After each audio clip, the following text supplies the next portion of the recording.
Today's lecture. So heterozygous condition म्हणजे काय आपण बघितलेलं आहे. तर आज आपल्याला जी टर्मिनॉलॉजी बघायची आहे आणि ती टर्मिनॉलॉजी आहे त्याला आपण प्युअर लाईन म्हणतो. काय म्हणतो? नेक्स्ट टर्मिनॉलॉजी और next Mendel terminology is pure line. What is mean bye pure line? What is mean bye pure? आता याच्यामध्ये काय केलं जातं? प्युअर लाईन काय आहे की असे इंडिव्हिज्युअल आता इथं प्युअर लाईन आहे पण प्युअर लाईनला सुद्धा आपण इंडिव्हिज्युअल म्हणतो. कसे इंडिव्हिज्युअल?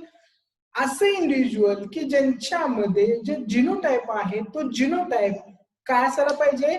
एकाच प्रकारचा किंवा होमोझायगस कंडिशनचा जर असेल तर त्याला आपण काय म्हणतो? प्युअर लाईन म्हणतो. म्हणजे फॉर एक्झाम्पल तयार होणार ऑफस्प्रिंग कॅपिटल टी असेल किंवा स्मॉल टी असेल तर हा जो इंडिव्हिज्युअल आहे किंवा हा जो इंडिव्हिज्युअल आहे या इंडिव्हिज्युअलला आपण म्हणतो it is a pure line. याला काय म्हटलं जातं? प्युअर लाईन म्हटलं जातं. आता ही प्युअर लाईन आपल्याला कधी मिळाली? तर या प्युअर लाईनला मिळण्यासाठी आपल्याला काय करावं लागलं होतं? दोन हेट्रोझायगस कंडिशनला आपल्याला क्रॉस केला. आपण हे कधी आपल्याला मिळणार आहे? जर आपण मेंडलचे लॉ बघितले, मेंडलचं जर आपण जेनेटिक्स बघितलं, मोनोहायब्रिड रेशो बघितला तर आपण काय करतो? Capital T cross to small T असे दोन पॅरेंट आपण काय करत असतो? घेत असतो. आणि या दोन पॅरेंट मध्ये कॅपिटल टी हा एक मोठा कॅपिटल टी आहे आणि हा एक छोटा कॅपिटल टी आहे. तर याच्यामध्ये काय केलं जातं?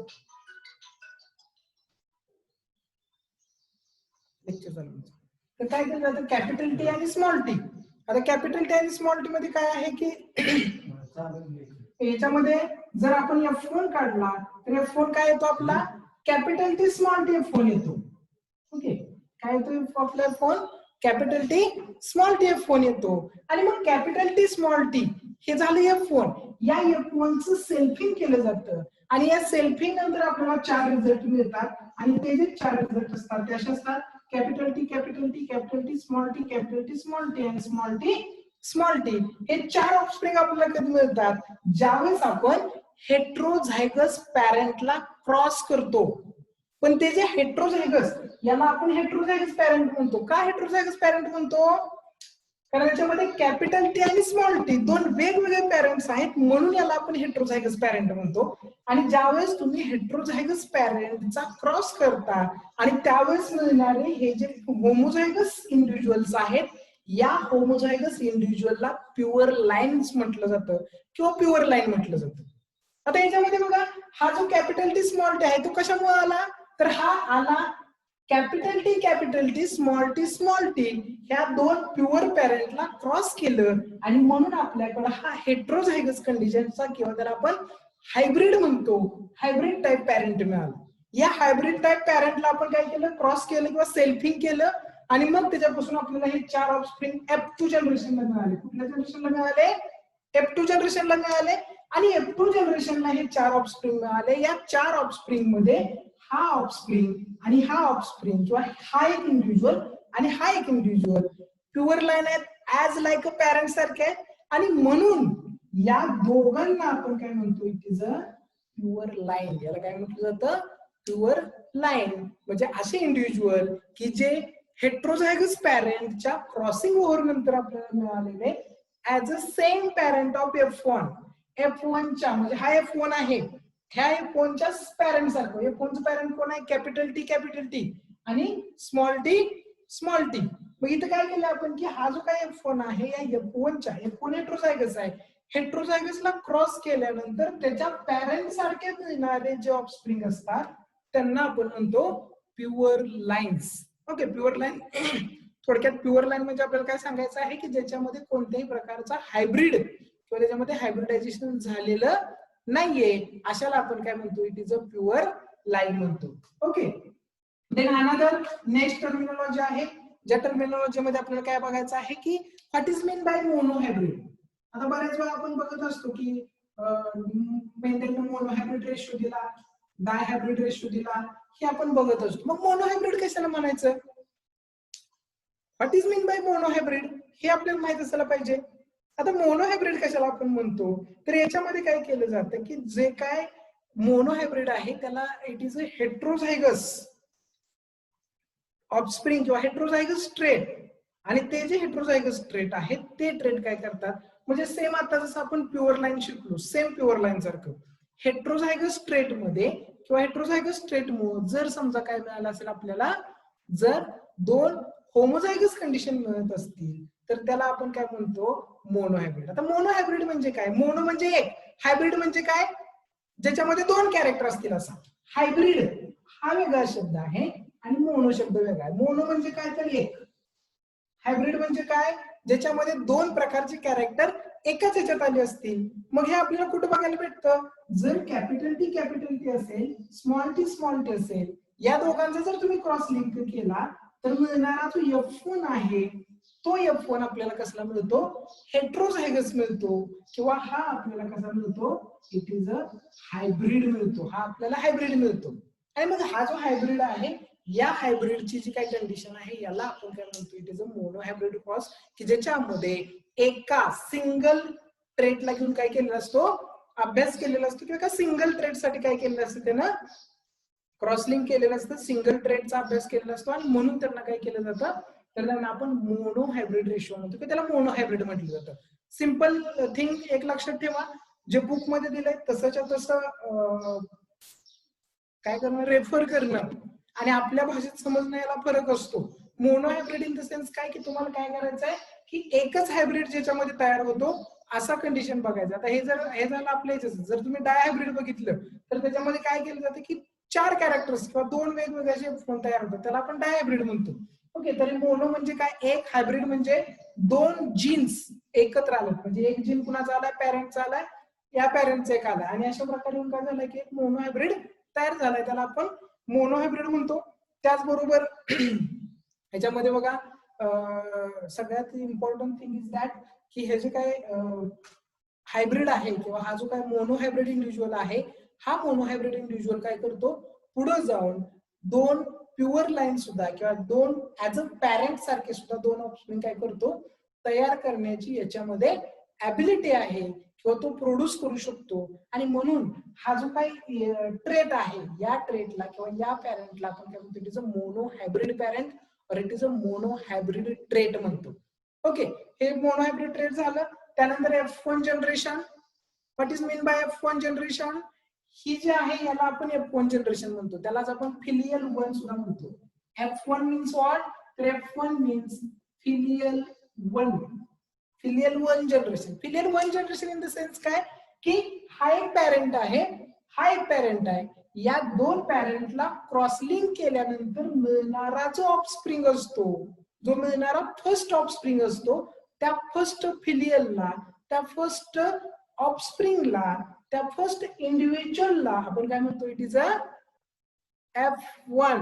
F1 म्हणजे कुठला, फिलियल वन. फिलियल वन म्हणजे काय, तर या दोघांचा क्रॉस केल्यानंतर मिळणारं पहिलं किंवा या दोघांच्या इंटर क्रॉसमुळे तयार होणारं पहिलं जे ऑफस्प्रिंग आहे, त्या पहिल्या ऑफस्प्रिंगला आपण काय म्हणतो, F1 जनरेशन म्हणतो.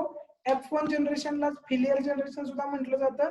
आणि त्याचबरोबर याचं काय आहे, की याच्यामध्ये आपल्याला काय बघायला भेटतं, की हा जर याच्यामध्ये जर आपण पुढं क्रॉसलिंक केला, याचा जर पुढे सेल्फिंग केला, तर आपल्याला याच्यापासून प्युअर लाईन सुद्धा मिळू शकतात. F1 मीन्स व्हॉट, तर फर्स्ट जनरेशन. फर्स्ट जनरेशन कुठलं पकडतो आपण, ज्यावेळेस आपण कॅपिटल टी आणि स्मॉल टी या दोघांना क्रॉस करतो. हा प्युअर पॅरेंट आहे रिसेसिव्ह, हा प्युअर डॉमिनंट पॅरेंट आहे, आणि या दोघांचा क्रॉस किंवा यांचं जे पहिलं ऑफस्प्रिंग आहे ते काय तयार झालेलं आहे, कॅपिटल टी स्मॉल टी तयार झालेला आहे, जे की हेट्रोझायगस कंडिशनचा आहे, आणि याला म्हटलं जातं it is a filial one और it is a F1 generation. Okay, म्हणजे F1 जनरेशन म्हणजेच दोन प्युअर पॅरेंटला क्रॉस केल्यानंतर किंवा दोन हेट्रोझायगस कॅरेक्टरला क्रॉस केल्यानंतर जे पहिलं ऑफस्प्रिंग मिळतं, त्या ऑफस्प्रिंगला F1 जनरेशन म्हटलं जातं. म्हणजे फॉर एक्झाम्पल आपण काय म्हणू शकतो, की आपले आजोबा असतील आणि आपल्या आजोबा म्हणजे आपले वडील, हे काय झालं, पहिलं जनरेशन झालं.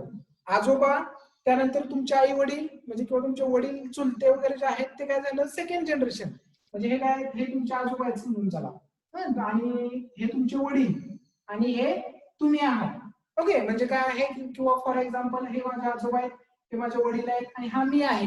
तर काय आहे, हे जे आहे याला म्हणायचं प्युअर पॅरेंट. याला काय म्हणायचं, प्युअर पॅरेंट. ओके. देन हे जे म्हणजे कोण, वडील. वडील म्हणजे काय झाले, हे फर्स्ट जनरेशन झाले. हे कोण झाले, फर्स्ट जनरेशन, किंवा त्यालाच आपण म्हणतो F1 जनरेशन म्हणतो. ओके. आणि सेकंड म्हणजे मी असेल आणि माझ्यासोबत काय असेल की माझा अजून एक भाव असेल, तर ते काय झाले, तर त्यांना म्हणायचं F2 जनरेशन. त्यांना काय म्हणायचं, F2 जनरेशन. लक्षात येतंय. F1 जनरेशन म्हणजे काय, तर प्युअर पॅरेंट पासून तयार झालेलं पहिलं जे जनरेशन आहे त्या जनरेशनला F2 जनरेशन म्हणायचं, की ज्याच्यामध्ये पहिलं जनरेशन हे कसलं असतं, हायब्रिड असतं. कसलं असतं, हायब्रिड असतं, किंवा त्याच्यामध्ये मेल आणि फिमेल दोघांचे कॅरेक्टर इन्व्हॉल्व असतात, म्हणून त्यांना आपण हायब्रिड ऑफस्प्रिंग सुद्धा म्हणतो. जे F1 आहे तेच हायब्रिड आहे, आणि जे हायब्रिड आहे त्याला आपण F1 सुद्धा म्हणतो. ओके, हे लक्षात आलं असेल. Then F2 generation. F2 generation it is a second generation, जे की आपण कशाने तयार केलं असतं, by the selfing of F1. F2 I think so सगळ्यांच्या लक्षात आलं असेल F2 जनरेशन कशाला म्हणायचं मला. F2 जनरेशन नंतर आपल्याला बघायचं F1 नंतर आपल्याला F2 जनरेशन बघायचं आहे. F2 जनरेशन म्हणजे it is a second generation. It is a second generation. Second generation आहे. त्याचबरोबर सेकंड जनरेशन मध्ये काय आहे, तर या सेकंड जनरेशन मध्ये हे सेकंड जनरेशन का तयार झाले, कसं तयार झाले, तर bye the selfing of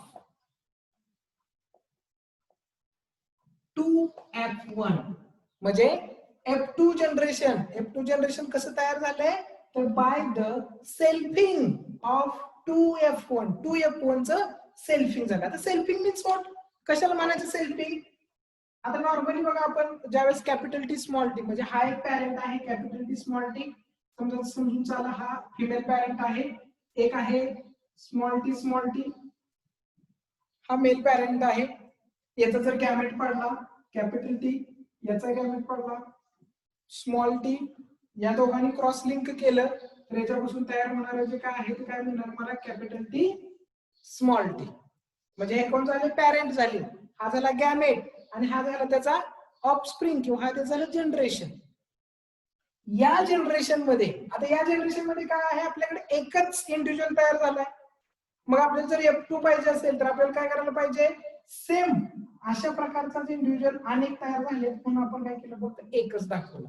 selfing means what, तर काय केलं जातं की याचाच सेल्फ याच्याशी, याचाच क्रॉस याच्याशी केला जातो. इथं काय केलं होतं आपण, याचं कॅरेक्टर वेगळं आहे कॅपिटल टी, इथं याचा कॅरेक्टर वेगळा आहे स्मॉल टी, आणि आपण इथं काय करतो, F1 जनरेशनला सेल्फिंग करतो. F1 जनरेशनला आपण काय करतो, सेल्फिंग करतो. सेल्फिंग मीन्स व्हॉट, तर हाच पॅरेंट याच्याशीच एकदा आपण क्रॉस लिंक करतो. म्हणजे काय कंडिशन असेल, capital T small T cross with capital T small T. ही जी कंडिशन आहे या कंडिशनला आपण सेल्फिंग म्हणतो. तुमच्या लक्षात आलं असेल तर बघा, हा जो आहे तो कोण आहे, ऍज F1च आहे. जसा F1 चा ऑफस्प्रिंग आहे सेम तोच आहे, फक्त एकच्या ऐवजी आपण दोन घेतले. इथं दोन वेगवेगळे पॅरेंट घेतले होते, आणि दोघांमध्ये जीनचं कॉम्बिनेशन सुद्धा वेगळं होतं. इथं पण आपण दोन वेगवेगळे पॅरेंट घेतले, पण दोघांमध्ये जीनचं कॉम्बिनेशन काय आहे, सेम टू सेम आहे. आणि म्हणून आपल्याकडे F2 जनरेशनला काय होतं, 4 ऑफस्प्रिंग आपल्याकडे मिळतात. का 4 ऑफस्प्रिंग मिळतात बघा, कॅपिटल टी स्मॉल टी. जर याचं गॅमेट काढायचं म्हटलं तर काय येईल, कॅपिटल टी एक येणार, याचं स्मॉल टी एक येणार, याचं काय येणार, कॅपिटल टी येणार, एक स्मॉल टी येणार. समजा हा मेल असेल, ही फिमेल असेल, म्हणजे फिमेल मध्ये दोन गॅमेट तयार झाली, मेल मध्ये दोन गॅमेट तयार झाले. आणि मग ज्यावेळेस या दोघांचा क्रॉस एकमेकाशी केला जातो, म्हणजे आपल्याला आता काय करायचं आहे की याच्यातलं प्रत्येक कॅरेक्टर याच्यातल्या प्रत्येक कॅरेक्टरशी एकदा क्रॉस करायचं. ते कसं क्रॉस करायचं बघा, कॅपिटल टी हे दोन जर गॅमेट एकत्र आले तर काय तयार होणार आहे, कॅपिटल टी तयार होणार आहे. ओके, लक्षात येते मी काय करतोय, हा कॅपिटल टी आणि हा स्मॉल टी जर एकत्र घेतला तर इथे कुठला तयार होणार आहे, कॅपिटल टी स्मॉल टी, कारण इकडचा कॅपिटल टी आणि इकडचा स्मॉल टी, हे असं ऑफस्प्रिंग तयार होईल. आता हा काय करायचा, याच्याशी एकदा क्रॉस लिंक करायचा. आणि हे क्रॉस लिंक करताना काय करा तुम्ही, की हा जो टी आहे या टी एकदा क्रॉस लिंक कराल म्हणजे काय येईल, capital T small T again, कारण डॉमिनंट कॅरेक्टर आपण आधी लिहितो. आणि देन स्मॉल टी आणि हा स्मॉल टी एकत्र आणला तर हे अशा प्रकारचे पॅरेंट्स आपल्याला तयार झालेले बघायला भेटते. आता हे जे पॅरेंट्स तयार झाले याच्यामध्ये टोटल पॅरेंट किती तयार, ऑफस्प्रिंग किती तयार झाली बघा, 4 तयार झाले. 4 मध्ये हा एक आणि हे एक, 2 काय आहेत प्युअर ऍज अ याचे जसे पॅरेंट होते तसे 2 तयार झाले आणि 2 फक्त काय झाले यांच्यासारखे तयार झाले. ओके, आणि हे जे जनरेशन आहे या जनरेशनला काय म्हटलं जातं, ओके, हे जे जनरेशन आहे या जनरेशनला म्हणायचं second generation. Second generation it is a or F2 generation, it is a second generation by selfing of, कधी तयार झालंय, by selfing of 2 F1s. F1 चं सेल्फिंग केलं आपण, काय केलं आपण, F1 चं सेल्फिंग केलं, या F1 चं या सेल्फिंग केलं, या दोघांना एकत्र आणलं आणि मग आपल्याला हे जे सेकंड जनरेशन मिळालं, हे फर्स्ट जनरेशन होतं, हे सेकंड जनरेशन मिळालं, यालाच आपण F2 जनरेशन किंवा त्यालाच फिलियल 2 जनरेशन सुद्धा म्हटलं जातं. आय होप सो तुमच्या लक्षात येत असेल. देन नेक्स्ट टाइप आहे किंवा नेक्स्ट जी टर्मिनॉलॉजी आहे त्याला पुनीत स्क्वेअर बोर्ड म्हटलं जातं किंवा त्यालाच आपण पुनीत स्क्वेअर किंवा त्याला चेकर बोर्ड म्हटलं जातं. आतापर्यंत मी तुम्हाला F1 आणि जे काही F1 आणि F2 सांगितले ते लक्षात आलंय? एनीबडी? जुनेद?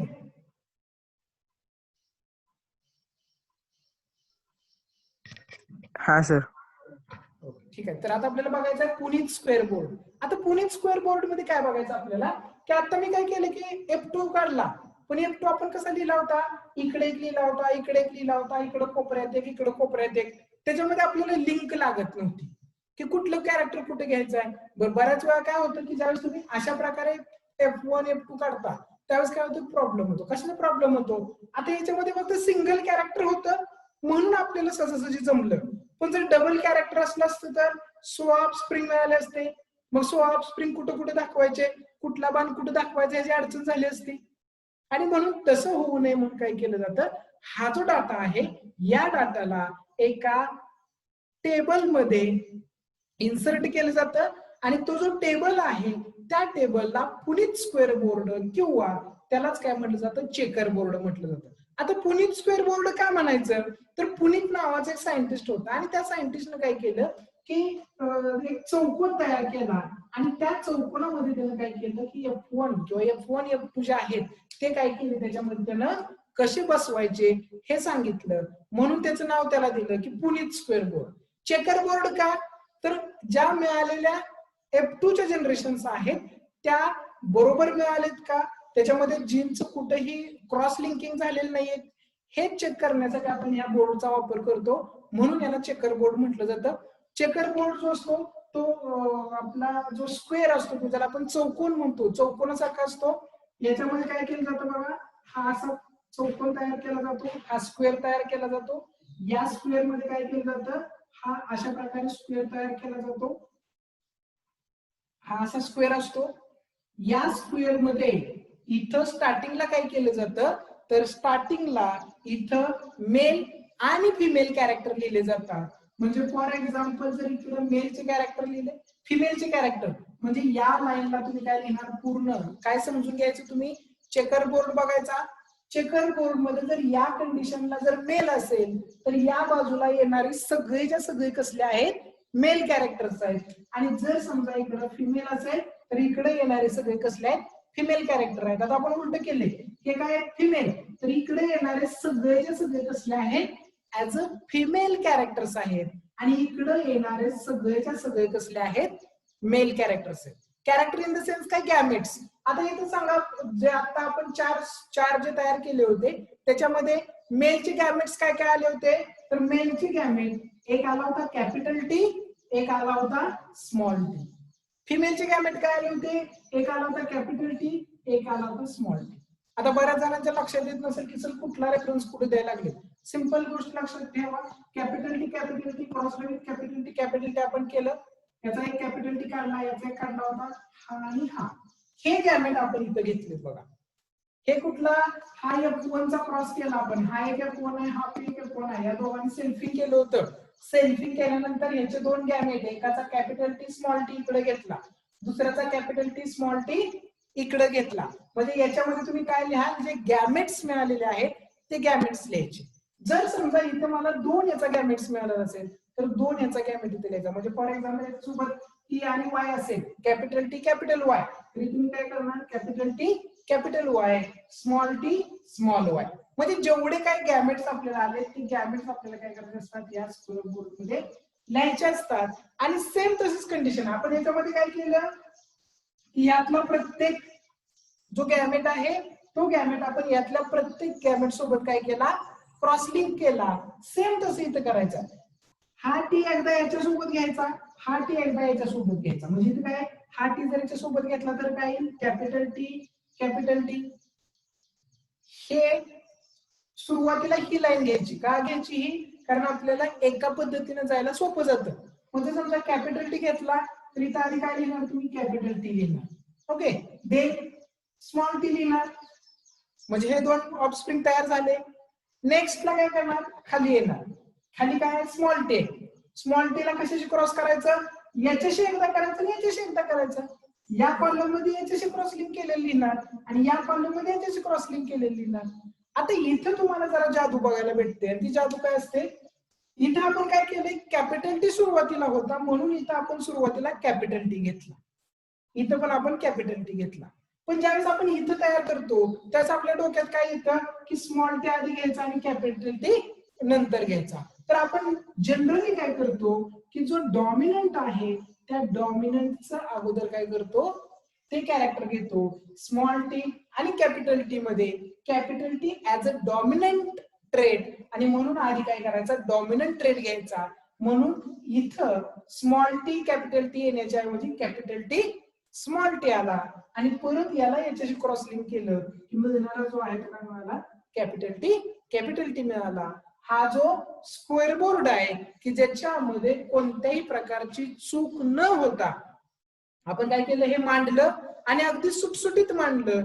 कुणी जरी बघितलं तर त्या पटकन लक्षात येईल की याच्यामध्ये काय आहे, हे दोन पॅरेंट्स आहेत आणि हे त्याचे 4 ऑफस्प्रिंग आहेत. या 4 ऑफस्प्रिंग मध्ये हा पॅरेंट सारखा आहे, हा पॅरेंट सारखा म्हणजे प्युअर आहे, आणि हे दोन हायब्रिड आहेत. जर याचा रेशो काढायला गेला तर रेशो काढणं सुद्धा तुम्हाला काय होतं, खूप सोपं जातं. रेशो सुद्धा याचा सहजासहजी काढता येतो. पण जर इथं करायचं म्हटलं तर आपण इथं काय केलं होतं बघा, याला एकदा याच्याशी क्रॉस लिंक केलं, याला एकदा याच्याशी क्रॉस लिंक केलं, याला याच्याशी एकदा केलं, याला याच्याशी एकदा केलं. इथे किती किती असं म्हणजे किचकट झालंय बघा. इथं पटकन लक्षात येत नाही की कुठं काय लिहायचंय आपल्याला. म्हणजे असंही तुम्ही काढू शकता F2 जनरेशन, पण याच्यापेक्षा जर ते स्क्वेअर बोर्ड मध्ये मांडलं असेल तर तुम्हाला रेशो काढण्यासाठी आणि त्याचबरोबर तुम्हाला काय करण्यासाठी, तर त्याचा जो काही मांडणी आहे ते मांडणी करण्यासाठी त्याचा वापर होतो.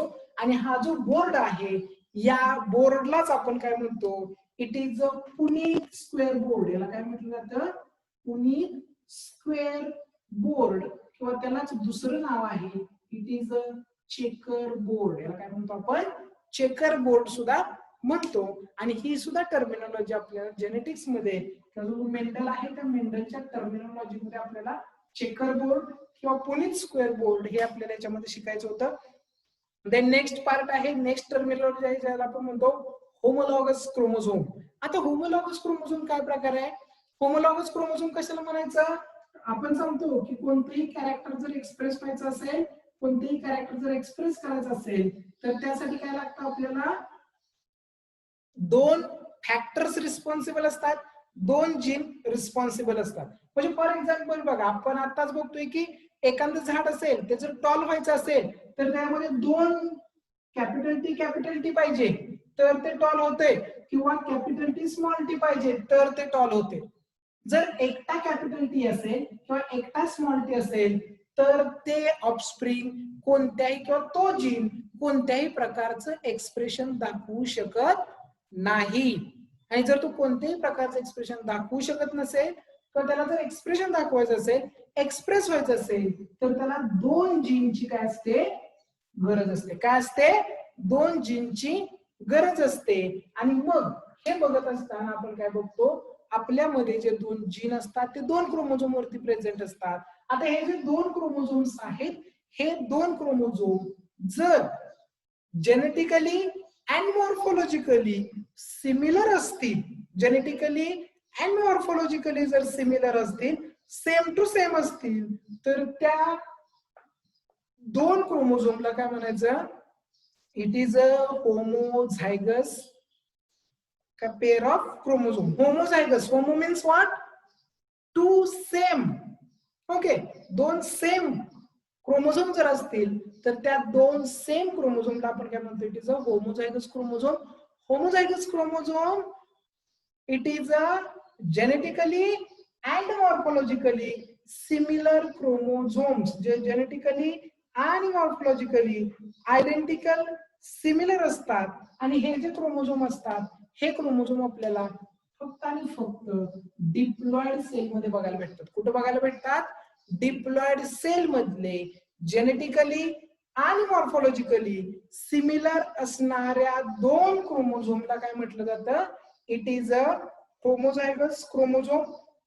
हे जे होमोझायगस क्रोमोझोम्स आहेत, याच्यामध्ये जर आपण बघितलं तर हे जे क्रोमोझोम्स आहेत, हे क्रोमोझोम्स काय केले जातात? तर याचा सिनॅप्स केला जातो. याचा सिनॅप्स तयार केला जातो कधी? At the time of during the meiosis. ज्यावेळेस याच्यामध्ये मिओसिस होतं, त्या मिओसिस मध्ये मग काय केलं जातं की याचा जो हे आणि हे काय केले जातात? एकमेकाला असे क्रॉस केले जातात. आणि त्यालाच आपण काय म्हणतो? सिनॅप्स तयार केला जातो म्हणतो. आणि सिनॅप्स तयार होऊन ते काय होत असतात? सेपरेट होत असतात. हे पुढचं आहे. आपल्याला फक्त एवढं लक्षात ठेवायचं आहे की what is mean bye homologous chromosome. Homologous chromosome are present in diploid cell. Which chromosome or those chromosome are genetically and morphologically similar? That chromosomes are known as homozygous chromosome. त्यालाच homologous किंवा homozygous chromosome सुद्धा म्हटलं जातं. Okay, लक्षात येते तुमच्या? Then next part आहे back cross. Back cross काय प्रकार आहे बघा. तर बॅक क्रॉस मध्ये काय केलं जातं? या टर्मिनॉलॉजी काय इम्पॉर्टन्स आहेत? कारण या टर्मिनॉलॉजी तुम्हाला तुमचा जो 1 मार्काचा क्वेश्चन आहे, त्या 1 मार्काच्या क्वेश्चन मध्ये विचारले जातात, 2 मार्काच्या क्वेश्चन्स मध्ये विचारले जातात. आणि मोस्ट ऑफ दी क्वेश्चन सीईटीचे, ज्यावेळेस तुम्ही सीईटी देत असता, त्या सीईटी मध्ये मोस्ट ऑफ दी क्वेश्चन तुम्हाला या टर्मिनॉलॉजी वरती विचारले जातात. आता तुम्हाला जर तसं वाटत असेल तर म्हणजे आपण घेणारच आहोत, आपण सीईटीचे पण क्वेश्चन सोडवून घेणार आहोत. आपला एवढा टॉपिक झाला की या टॉपिक वरचे सगळे सीईटीचे आणि नीटचे क्वेश्चन आपण काय करणार आहोत? क्लिअर करणार आहोत. ओके, तर याच्यावरती सीईटीला मोस्ट ऑफ द क्वेश्चन्स विचारले जातात आणि म्हणून या टर्मिनॉलॉजी खूप इम्पॉर्टंट आहे. आता आपल्याला कुठली टर्मिनॉलॉजी बघायची आहे? नेक्स्ट टर्मिनॉलॉजी ज्याला आपण बॅक क्रॉस म्हणतो. बॅक क्रॉस काय आहे? तर इट इज अ क्रॉस, जो की क्रॉस काय केला जातो? F1 crossed with any parent. Any parent म्हणजे हे कशासाठी केलं जातं? To know the genotype of F1. कशासाठी केलं जातं? To know the genotype of F1. F1 चे जीनोटाइप म्हणजे F1 मध्ये कोणत्या प्रकारचे जीनोटाइप आहेत किंवा त्याच्या पॅरेंट मध्ये त्याचा F1 चा पॅरेंट कशा प्रकारचा होता हे माहिती करून घेण्यासाठी काय केला जातो? जो क्रॉस केला जातो त्या क्रॉसला बॅक क्रॉस म्हटलं जातं. आणि हा जो बॅक क्रॉस आहे तो बॅक क्रॉस कुणामध्ये केला जातो? तर back cross is awkward between F1 into any parent. Any parent म्हणजे काय? जर समजा माझ्याकडे काय आलेलं असेल, F1 हा कॅपिटल टी स्मॉल टी आलेला असेल, तर याच्याशी मी क्रॉस केला कॅपिटल टी, तरी बॅक क्रॉस करता येतं. किंवा मला असं वाटलं की मला कॅपिटल टीच्या ऐवजी काय करायचंय? स्मॉल टी घ्यायचा आहे. म्हणजेच काय? F1 सोबत कोणताही दोन्हीपैकी कोणताही एक पॅरेंट क्रॉस केल्यानंतर जे क्रॉस तयार होतो त्या क्रॉसला म्हटलं जातं बॅक क्रॉस म्हटलं जातं. बॅक क्रॉसचा फिनोटायपिक रेशो आणि जिनोटायपिक रेशो हे वेगवेगळे येतात. जनरली आपण काय करतो की याच्यानंतर येणारा जो टेस्ट क्रॉस असतो त्या टेस्ट क्रॉस मध्ये रेसेसिव्ह कॅरेक्टर यूज केलं जातं आणि म्हणून आपण काय करतो? बॅक क्रॉस करत असताना नेहमी आणि नेहमी हा त्याच्या डॉमिनंट पॅरेंट सोबत करतो. म्हणजे बॅक क्रॉस आणि टेस्ट टू क्रॉस काय आहे मी तुम्हाला सांगतोय. हे झालं बॅक क्रॉस. बॅक क्रॉस मध्ये काय लक्षात ठेवा, तर F1 cross with any parent. Any parent म्हणजे capital T also, small T also. आणि बॅक क्रॉस कशासाठी केला जातो, to know the genotype of F1. F1 चे जिनोटाइप काय आहेत, F1 चे पॅरेंट कोण आहेत हे माहिती करून घेण्यासाठी काय केला जातो, बॅक क्रॉस केला जातो. त्यानंतरचा नेक्स्ट पॉइंट आहे त्याला आपण टेस्ट क्रॉस म्हणतो. काय म्हणतो त्याला आपण, it is a test to cross. Test to cross काय आहे, it is a type of back cross. Test to cross it is a type of back cross. हा बॅक क्रॉसचाच टाइप आहे, पण याच्यामध्ये F1 is crossed with only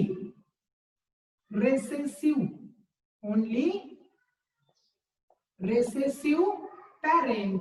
म्हणजे आपण back cross मध्ये काय बघत होतो की कोणताही पॅरेंट घेतला तरी चालत होता, पण टेस्ट क्रॉस मध्ये आपण काय म्हणतोय, ओनली फक्त आणि फक्त रेसेसिव्ह पॅरेंटलाच काय केलं जातं, क्रॉस केलं जातं. म्हणजे F1 समजा कॅपिटल टी स्मॉल टी असेल, crossed with only small T, याला म्हणायचं टेस्ट क्रॉस. टेस्ट क्रॉस सुद्धा to know the genotype of F1 चे जिनोटाइप काढण्यासाठीच टेस्ट क्रॉस सुद्धा यूज केला जातो. मग बऱ्याच जणांना प्रश्न पडला असेल की बॅक क्रॉस पण त्यासाठीच करायचा आहे, टेस्ट क्रॉस पण त्यासाठी करायचा आहे, मग दोन्ही का करायचे. तर तुम्हाला एक सिंपल एक्झाम्पल सांगतो. तुम्ही एक्झामला बसलेला आहात, परीक्षेला बसलेला आहात, आणि परीक्षेमध्ये काय झालंय की तुम्हाला एक क्वेश्चन विचारला गेलाय. क्वेश्चन काय विचारलाय की तुम्हाला अॅनिमल हजबंडरी मध्ये मिल्क प्रोडक्शन बद्दल लिहायचं आहे. आणि मी सुपरविजनला आलो आणि मी काय केलं की तुम्हाला एक अख्खं बायोलॉजीचं बुकच देऊन टाकलं की ह्यातलं बघ आणि लिह.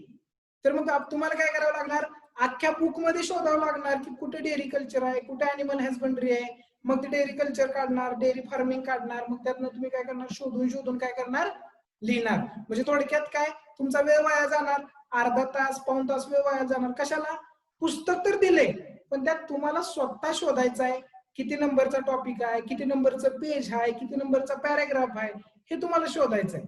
त्याला म्हणायचं बॅक क्रॉस. म्हणजे F1 सोबत दोन्ही पैकी कुठलाही पॅरेंट काय करायचा, क्रॉस करायचा. म्हणजे एकदा डॉमिनंट क्रॉस करून बघावं लागणार, एकदा रेसेसिव्ह क्रॉस करून बघावं लागणार. टेस्ट क्रॉस म्हणजे काय, सेम पेपर आहे फिजिक्सचा किंवा केमिस्ट्रीचा, सॉरी आपला बायोलॉजीचा पेपर आहे समजून चला, आणि माझं सुपरविजन पडलंय आणि मी काय केलंय की तुम्हाला डेअरी फार्मिंग लिहायचं आहे. मी डेअरी फार्मिंग लिहिताना काय केलं की एक्झॅक्ट 200 नंबरच्या पेजवर डेअरी फार्मिंग आहे मला माहित आहे. मग मी काय केलं की बरोबर पुस्तक आणलं आणि पुस्तकात डायरेक्ट 200 नंबरचं पान ओपन करून दिलं. तर सोपं कुठलं जातं, अख्ख्या पुस्तकातनं डेअरी फार्मिंग शोधणं आणि फक्त त्या 200 नंबरच्या पेजवरती डेअरी फार्म शोधणं. सोपं कुठलं जातं, डेअरी फार्म 200 नंबरवर शोधणं. टेस्ट टू क्रॉस हा सेम तसाच आहे, त्याला फक्त कॅपिटल टी स्मॉल टी ला आपण क्रॉस करतो. म्हणजे एका अख्ख्या बुक मधनं कॉपी करणं आणि एका पेजवरनं कॉपी करणं नेहमी सोपं जातं. आणि म्हणून बॅक क्रॉस पेक्षा काय जातो, टेस्ट क्रॉस सोपा जातो, कारण त्याच्यामध्ये फक्त एकाच पॅरेंटची क्रॉसलिंक करायचं आहे आणि त्याच्यातून येणारा जो रिझल्ट आहे तो रिझल्ट आपल्याला काय करायचा आहे, मेन्शन करायचा आहे, किंवा तो रिझल्ट आपल्याला मेन्शन करावा लागतो. Test cross it is a type of back cross, ज्याच्यामध्ये काय केलं जातं, F1 is crossed with only, काय म्हणतोय मी, F1 is crossed with only recessive parent, फक्त रेसेसिव्ह पॅरेंट सोबत क्रॉस केला जातो. आणि बॅक क्रॉस मध्ये काय केलं जातं, तर जो F1 आहे तो F1 दोन्ही पैकी कोणत्याही पॅरेंटला काय केला जातो, एकदा क्रॉस लिंक केला जातो. Then phenotypic ratio and genotypic ratio. Phenotypic ratio means what? Phenotypic ratio and another one is genotypic ratio. आता याचे काय, जीनोटायपिक रेशो आणि फिनोटायपिक रेशो आहेत, हे दोन रेशो आहेत. या दोन रेशो मध्ये आपल्याला काय बघायचं असतं, last two terminology of Mendel terminology.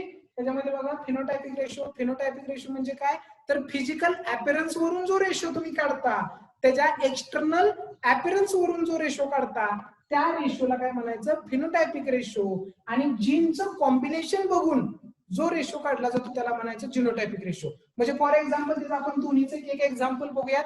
आपल्याकडे जो F1 होता हा जो स्क्वेअर बोर्ड होता, या स्क्वेअर बोर्ड मध्ये जो मिळालेला जो काय होता रेशो होता, तो रेशो काय होता capital T small T, capital T small T आणि स्मॉल टी हे मिळालं. आता हे जर तुम्ही बघितलं, ही 4 झाडं जर तुम्ही बघितली, समजा ही 4 झाडं अशी इथे लावली असतील, या 4 झाडांना जर बघायला सांगितलं तुम्ही काय सांगाल? तर याच्यावरून काय सांगता तुम्ही? कॅपिटल टी याच्यामध्ये आपण रेशो काय लिहितो 3:1 लिहितो फिनोटायपिक रेशो. म्हणजेच काय, तर 3 झाडं उंच आहेत, एक झाड छोटा आहे. मध्ये 3 झाडं उंच आहेत ते कशावरून ठरवलं आपण? तर सहज बघितलं की आपल्याला दिसलं 3 झाडं उंच आहेत म्हणून आपण रेशो काय लिहिला 3:1 लिहिला. तिघांना पण आपण काय केलं एकाच कॅटेगरीमध्ये टाकलं. जे फिजिकल अपीअरन्स वरून दिलं जातं त्याला फिनोटायपिक रेशो म्हणायचं आणि त्यालाच आपण काय म्हणतो फिनोटायपिक रेशो किती असतो 3:1. पण जिनोटायपिक रेशो मीन्स व्हॉट?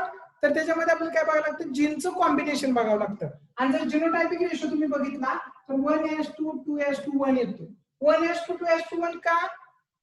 तर एकामध्ये काय कॉम्बिनेशन आहे अशा प्रकारचं जीनचं कॉम्बिनेशन आहे, ह्या एकामध्ये अशा प्रकारचं जीनचं कॉम्बिनेशन आहे आणि 2 पॅरेंट असे की ज्याच्यामध्ये सेम प्रकारचं आहे. म्हणजे हे कशावरून काढलं आपण रेशो? तर त्याच्यामध्ये किती प्रकारच्या जीनचं कॉम्बिनेशन झाले. इथं 2 प्रकारचे जीनचं कॉम्बिनेशन झाले, इथं जीन असे किती आहेत? 4 मध्ये एकच आहे म्हणून एक घेतला. असे किती आहेत? एकच आहे म्हणून हा एक घेतला आणि असे 2 आहेत म्हणून हे 2 घेतले. याला म्हणायचं जिनोटायपिक रेशो. आणि फिजिकल अपीअरन्स वरून जो दिसतो त्याला म्हणायचं it is a phenotypic ratio. त्याला काय म्हणायचं? फिनोटायपिक रेशो त्याला म्हणायचं. ओके, आय थिंक सो लक्षात आलं असेल. तर नेक्स्ट लेक्चरला आपण what is mean by monohybrid ratio, dihybrid ratio हे बघणार आहोत. एका मिनिटात मीटिंग आता काय होते लिव्ह होते किंवा टायमिंग आपला संपलेला आहे. ओके.